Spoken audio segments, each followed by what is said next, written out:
the key point there is you've got to enjoy what you do every day. And for me, that's working with very smart people. It's working on new problems. You know, every time we think, hey, we've had a little bit of success, we're pretty careful not to dwell on it too much because the bar gets raised. I'm in meetings a lot. My calendar gets very full with those. And then at night, after the kids have gone to bed, I'm on email a great deal. I get messages during the day. That's my chance to give long responses. And then over the weekend, I send a lot of mail as well. I take 2 weeks a year to just go off and read and think, where I'm not interrupted by work or anything else. I'm just solidly trying to think about the future, and people get to send me things to read as part of that so-called Think Week. So it's a nice mix of things. About 25% of the time that I'm out traveling around, meeting with customers, Europe, Asia, and that sort of helps me think, okay, do we have the right priorities? What are people responding well to, and what would they like to see us do better? When I started Microsoft, I didn't think of it as all that risky. I mean, I was so excited about what we were doing. It's true I could have gone bankrupt, but you know, I had a set of skills that were highly employable, and in fact, my parents were still willing to let me go back to Harvard and finish my education if I wanted to. You've always got a job with me, Bill. And the thing that was scary to me wasn't quitting and starting the company. It was when I started hiring my friends and they expected to be paid. And then we had customers who went bankrupt, customers that I'd counted on to come through.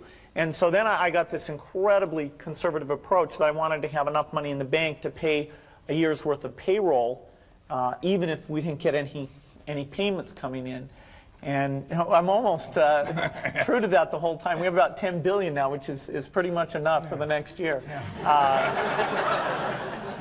Anyway, you know, if you're going to start a company, it takes so much energy that you know it better overcome your feeling of risk.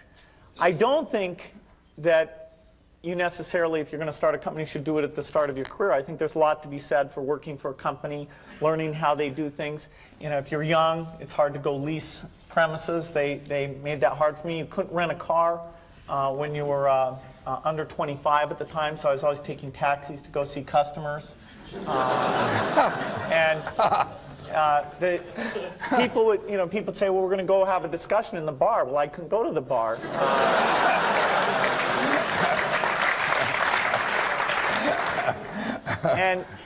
But you know, that's fun, because I'll tell you, when people are first skeptical and they go, this kid doesn't know anything, then when you show them you've really got a good product and you know something, they actually tend to go overboard and they think, whoa, you know, they know a lot. Let's really do an incredible amount with these people. So our youth, at least in this country, was a huge asset for us once we reached a certain threshold. It is hard. It's hard to hire older people because they'll be a little bit conservative about whether they should come and take the risk. And it took 3 or 4 years before we could go out into the normal sort of employment pool. But those problems that come with starting a firm, you better think of those as part of the pleasure, part of the challenge that is part of the excitement. Hello, I'm Bill Gates, Chairman of Microsoft. In this video, you're going to see the future, Windows. Microsoft first came up with the Windows concept back in 1983. And today, the leading software users have switched into the Windows environment. It's really incredible how quickly our powerful applications like Word and Excel and PowerPoint have been adopted. It's not just Microsoft applications. Even companies like WordPerfect and Lotus have now come out with Windows applications. And every week we see new innovative work. It's really attracting all the innovation in the industry. We predicted this a long time ago, and now it's the future. I love Bridge. Bridge helps you think. It's a game you can play your entire life and keep getting better and better. I think anybody who's good at Bridge is going to be great at a lot of things. So I really encourage people to get involved, and I want to thank the people who've put things together for juniors. They'll be thanking you the rest of their life, because bridge is such a great sport.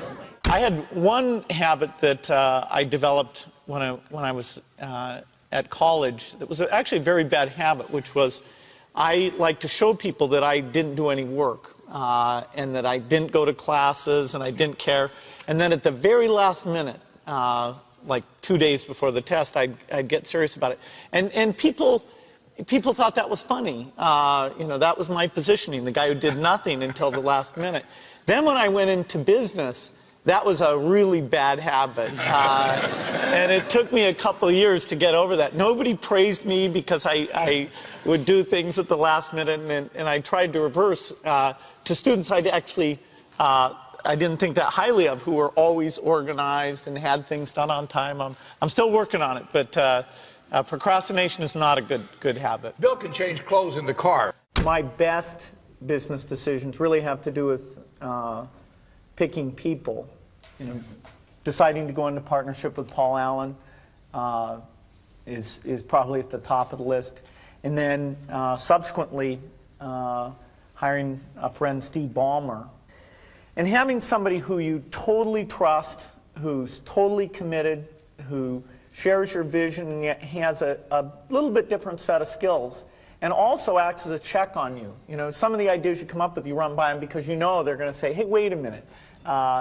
You know, have you thought about this and that? And just, you know, the benefit of sparking off of somebody who's got that kind of brilliance, it's not only made it fun, but it's really led to a lot of success. So picking a partner is crucial. I want to thank Harvard for this honor. I'll be changing my job next year, and it will be nice to finally have a college degree on my resume. I applaud the graduates for taking a much more direct route to your degrees. For my part, I'm just happy that the Crimson called me Harvard's most successful dropout. I guess that makes me valedictorian of my own special class. I did the best of everyone who failed. But I also want to be recognized as the guy who got Steve Ballmer to drop out of business school.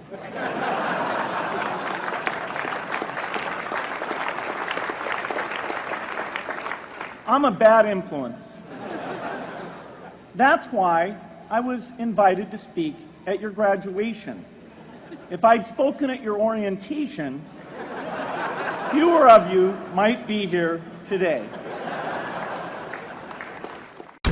I talked to my dad, I talked to Warren, I talked to my wife Melinda.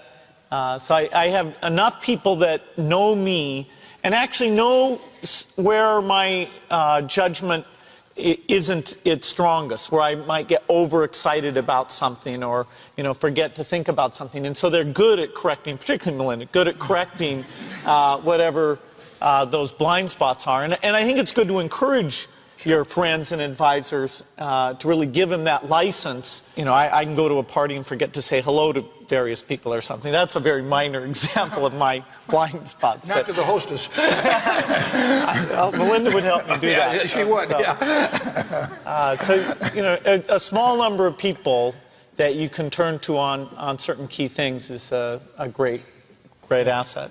So I'm going to challenge Bill Gates, my partner at Facebook, Sheryl Sandberg, and Netflix's founder and CEO, Reed Hastings.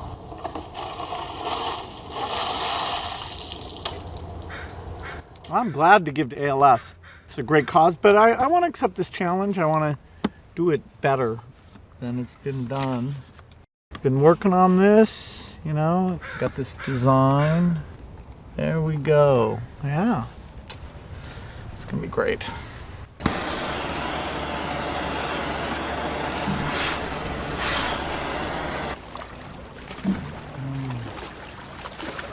I'm here to join the people bringing attention to Lou Gehrig's disease by taking the ALS Ice Bucket Challenge. I'm going to challenge 3 more people: Elon Musk, Ryan Seacrest, and Chris Anderson of TED. Consider yourself challenged. You have 24 hours. Good luck.